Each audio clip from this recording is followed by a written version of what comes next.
Strive Inc., ticker symbol ASST. Let's get right into this explainer. Strive is definitely not your conventional, sleepy asset manager anymore. What we're actually looking at today is a highly speculative, highly levered Bitcoin Treasury vehicle. Their whole game plan revolves around scooping up massive amounts of Bitcoin. But get this, they aren't doing it the old-fashioned way. Instead of loading up on regular debt, they're fueling this aggressive acquisition machine using preferred equity. The potential upside? Absolutely enormous. But as we start pulling apart this financial structure, we're going to uncover some pretty major risks you need to know about. Now, if you look at their Q2 numbers, a staggering $257.6 million GAAP net loss sounds completely disastrous, right? I mean, that's a lot of red ink. But here is the critical context. Roughly $234 million of that, which is literally 94.1% of the total quarterly loss, came from one thing: the fair value decline of their Bitcoin holdings during that specific window. See, because Bitcoin is marked to market, they literally have to record its price swings as actual gains or losses on their income statement. So Strive's reported earnings are going to be wildly volatile from quarter to quarter. The big takeaway here? Traditional valuation metrics like price-to-earnings ratios, EPS, or net income are completely useless for this company. We have to look way past standard operating revenue to figure out what's really driving this machine. The real heart of this story is that Strive has effectively weaponized its balance sheet to become a massive corporate treasury. They are holding over 20,000 Bitcoin. Over 20,000! In just the first 6 months of 2026 alone, they aggressively added over 12,000 Bitcoin, reporting this incredible 37.7% Bitcoin yield for that half of the year. This sheer volume, this rapid, relentless accumulation, this isn't just some quirky side project, it is their entire central thesis. And what's truly mind-blowing is the dollar amount attached to that stash. We're talking about approximately $1.16 billion in Bitcoin fair value as of late Q2. To put that into perspective, for a company of Strive's size, whose market cap recently hovered around $1.49 billion, this is an absolutely massive treasury relative to their footprint. Keep in mind their actual underlying operating revenue for the first half of 2026 was just $5.7 million. So look, you aren't buying this stock expecting a standard 20% annual revenue growth story. No way. You're buying it explicitly for that billion-dollar Bitcoin exposure. So a fair question you might be asking is, why not just buy Bitcoin directly? Well, if you just go out and buy Bitcoin, you get simple one-to-one price exposure. Bitcoin goes up 50%, your investment goes up 50%. Simple. But buying ASST, that's a completely different mechanism.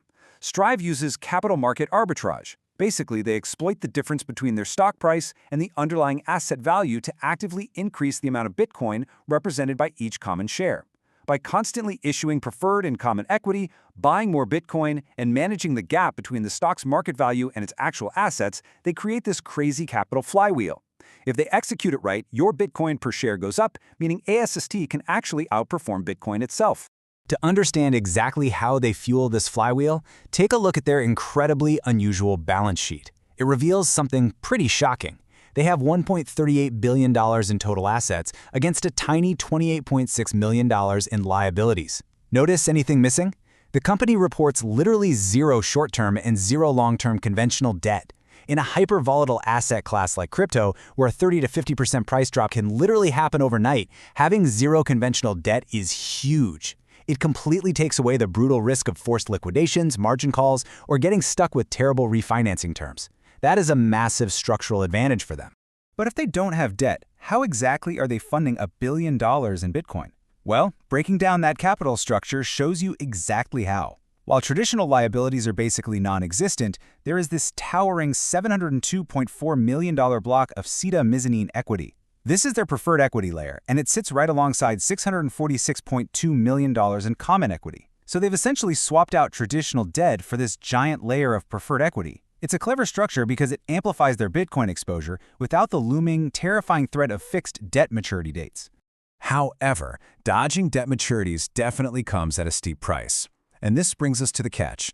Let's look closely at SATA, that Strive's variable rate Series A perpetual preferred stock. This preferred stock was designed to hand investors cash income while Strive raises capital to go buy more Bitcoin. But here's the kicker. It carries an annualized dividend rate of roughly 13%, and amazingly, they pay these dividends out every single business day. It's highly innovative capital formation for sure, but make no mistake, it is deeply, deeply expensive capital. Because preferred shareholders sit ahead of common shareholders in line to get paid, Strive absolutely must generate enough value from its Bitcoin strategy to justify that heavy 13% carrying cost. And that is exactly why we can't call AST a low-risk investment just because it's debt-free. Now, in a totally unexpected twist, this aggressive growth strategy was recently supercharged by their acquisition of Semler Scientific, which is a medical device business. Yeah, you heard that right. This move dramatically changed the landscape for Strive. Right off the bat, it brought over 5,000 additional Bitcoin directly into their treasury and generated a $66.7 million bargain purchase gain for the first half of 2026.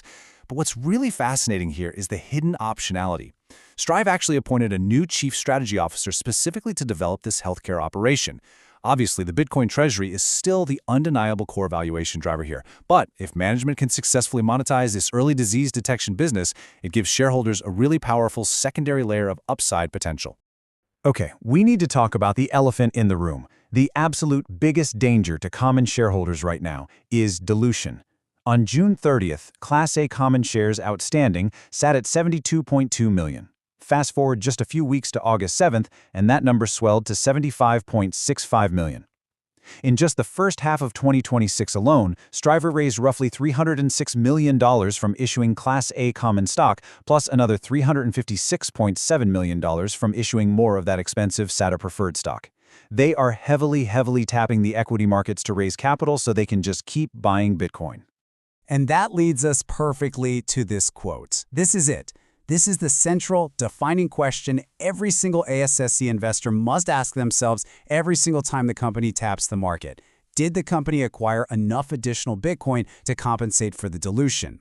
Sure, a high overall Bitcoin yield metric looks fantastic in a press release, but if Strive is diluting common shareholders way too aggressively just to get there, your individual slice of the pie is actually shrinking. Common stock issuance can totally destroy shareholder value if that capital isn't raised and deployed with absolute efficiency. Because of all this complexity, if you're an aggressive investor looking at this, you really need a smarter way to value the company. So here is a 4-part framework you can use. First, calculate the Bitcoin net asset value. That's literally just the amount of Bitcoin they hold multiplied by the current market price. Second, add in their cash, STRC holdings, and liquid investments. Third, and this part is absolutely critical, you must subtract the economic claim of all that SATA preferred equity. Finally, step 4, assign a conservative value to their operating businesses, like the asset management side and those new Semler healthcare assets. This equation is going to give you the true common equity net asset value, which you can then compare against their market capitalization. Naturally, a lot of people like to compare Strive to MicroStrategy, or MSTR. And it makes sense. Both are essentially leveraged Bitcoin treasuries, but they execute their strategies very differently. Think of Strive as the smaller cap vehicle. They have zero reported debt, but they're driven heavily by this aggressive preferred equity strategy and rapid share issuance. MicroStrategy, on the other hand, is much larger, far more established, but relies on taking on significant conventional debt. So Strive is the higher risk, smaller cap alternative. Because of its size and aggressive growth, Strive definitely offers higher speculative upside, but it comes packaged with way more extreme execution risk and dilution risk. So let's lay out the actual scenarios and see how this all builds into a solid investment thesis. In our bull case, let's say Bitcoin blasts past $150,000.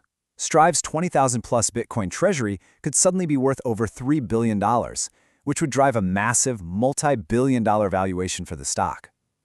In our base case, we assume Bitcoin appreciates over several years, but with a ton of volatility. Strive grows its treasury, but the constant dilution and those heavy preferred equity costs cap the benefit to common shareholders. And then there's the severe bear case. The biggest danger here isn't just Bitcoin crashing. It's Bitcoin falling while ASST simultaneously loses its premium to net asset value, which causes their capital raising to just dry up. If that capital flywheel reverses into a stock discount and expensive dilution, a 50% plus drawdown is entirely possible. The biggest takeaway here is that you absolutely cannot just buy this stock and ignore it. No way. If you step into this arena, you need to be actively tracking these exact metrics on Strive's Treasury dashboard every single week. Monitor their total Bitcoin holdings for sure, but ruthlessly scrutinize the Bitcoin per common share. Track the market cap to NAV premium to see if it's expanding or if it's contracting. Keep a close eye on how much SATA preferred stock is outstanding, whether they actually have the dividend coverage to pay for it, and the exact rate at which your common shares are being diluted out from under you. Which brings us to our final, ultimate thought. Don't just sit there and ask if Bitcoin is going to go up. Honestly, that's the wrong framework here. The only thing that truly dictates whether this complex, preferred equity machine is a good investment is this: will Bitcoin per common share increase faster than the economic claims created by Strive's capital structure? If the answer is yes, ASST could be an absolute rocket ship that dramatically outperforms Bitcoin. But if the answer is no, you could end up holding a highly volatile asset that underperforms the very Bitcoin it was built to track. It's a high-stakes, highly speculative vehicle, and the math on those shares is everything.